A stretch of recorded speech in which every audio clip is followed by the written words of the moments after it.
What affects your mental health right now? You may say something like school, work, your friends, significant other, family stuff, anything like that. And that's okay.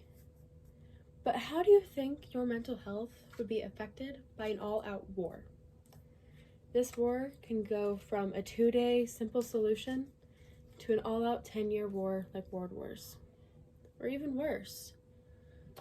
Never know. Do you think your mental health would become better or worse in this type of situation? Because I can tell you, during World War I, not only the soldiers' mental health, but their families and the lives of the civilians, all of their mental health was severely, negatively impacted by the war. I'm not going to say who had it worse. They all had it tough. But I'm going to start with the civilians.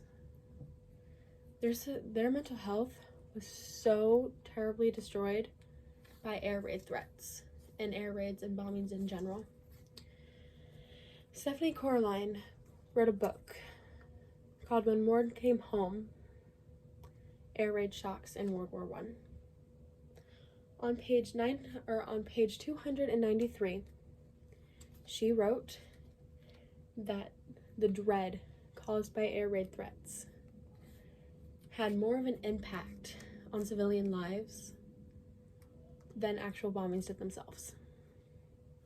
Now, most of these civilians have either witnessed bombings or know people who have, and just the imagined thought or threats or even false alarms caused so much dread, and it caused their mental health to drain like no other. She also wrote on page 295 the description of air raid threats, of air raid shock, I should say, aligned almost perfectly with that of shell shock.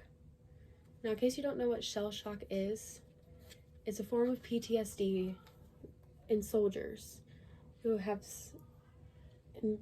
saw things that they wish they never have, heard things they wish they never did, and it caused them to go crazy.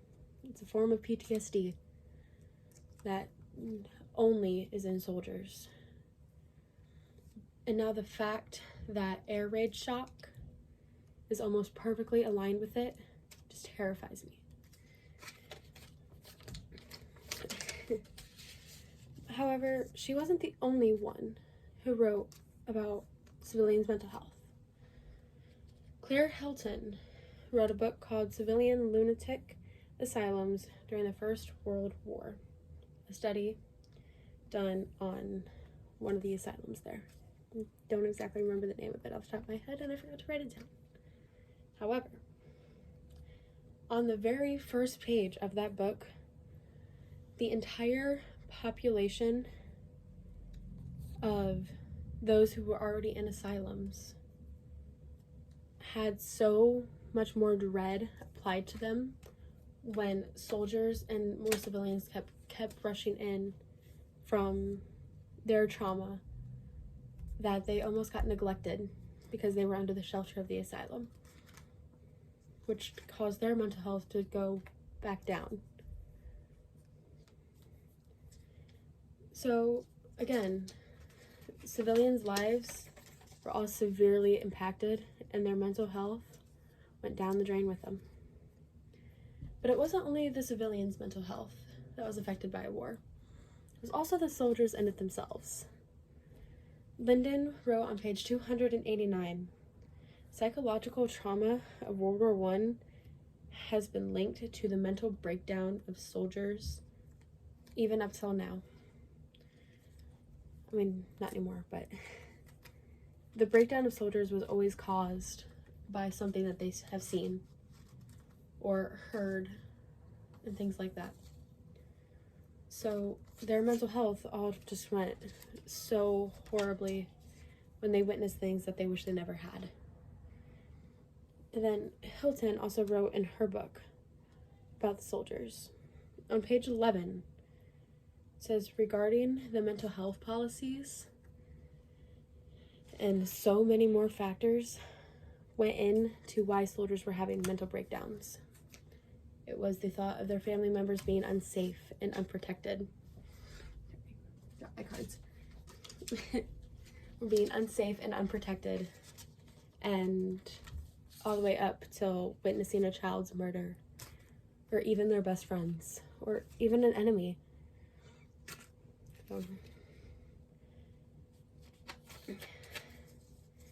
And it wasn't just the soldiers either, or the civilians. The soldiers' families definitely had a major struggle on hand. Linden wrote on page 292, mental distress and all the things that go into your mental health that was witnessed in families of soldiers were all severely worse than just civilians who had no idea or had nobody in the war. Meaning that their family members were constantly worrying about their family across seas. Their sons, their brothers, their husbands, and even their fathers. And the family's mental health was just so negatively affected by the war. So I'm going to ask you again, how do you think your mental health will be affected by a war? Do you think it'll be better or worse? There were so many factors that went in to why mental health went down the drain during World War II and I. This could go from air raid shock to shell shock to knowing somebody in the war. I want to ask you one last time, and I want you to think, how would your mental health be affected by a war? Thank you.